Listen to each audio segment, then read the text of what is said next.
Minister, this is an important piece of legislation coming through, and I think it is to be welcomed that we'll have a better standard in terms of licensing workers and licensing tutors also. But I think we have to be careful of over-regulation of the sector, the construction sector, because it is a difficult enough sector at the moment to try to recruit in and to try and get skilled labour. It takes quite an amount of time.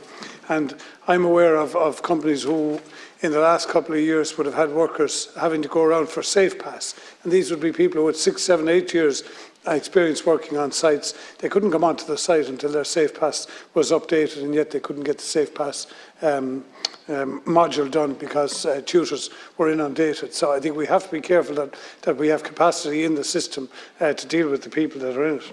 I would also like to see something in terms of, and maybe the legislation will speak to this, in terms of building materials and the examination of building materials in terms of safety. And I have raised with the Minister before regarding the standards affecting concrete in particular.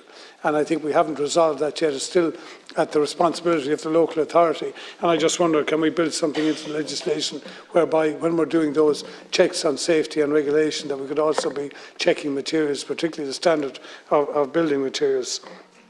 Beyond that, I think it's a fact of life that Ireland is going to have to go higher, generally speaking, in terms of our city builds, our built infrastructure in particular. And that poses, indeed, advanced and significant questions for builders in terms of safety and training, and in terms of people who are operating, particularly cranes, teleporters, forklifts, all that type of stuff.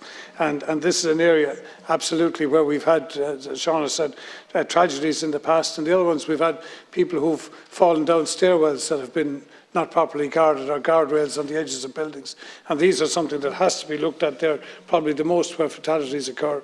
And after that, probably crush injuries where materials are stacked and fall over, or where temporary walls fall over, that type of thing. So there's a lot in this, Minister, but I think it's important that we don't just create a body here that's going to oversee people and over-regulate them to death, when it's not doing what it's supposed to do, which is to improve the standards that people are working under and improve the standard of building output that we have. And that's what I would like to see, and I hope that there will be opportunity within the legislation to cater to that, and also for people who suffer at the hands of cowboy tradespeople, that this will be some way draw a line under that practice, that people will be able to ask now properly for people's credentials up front. And finally, Minister, I would say we need to make construction and trades a workable employment for people into the future. And it was heretofore the case that people would work in Ireland for a year or two, and when they got slack, they went off to America and they went off to Australia.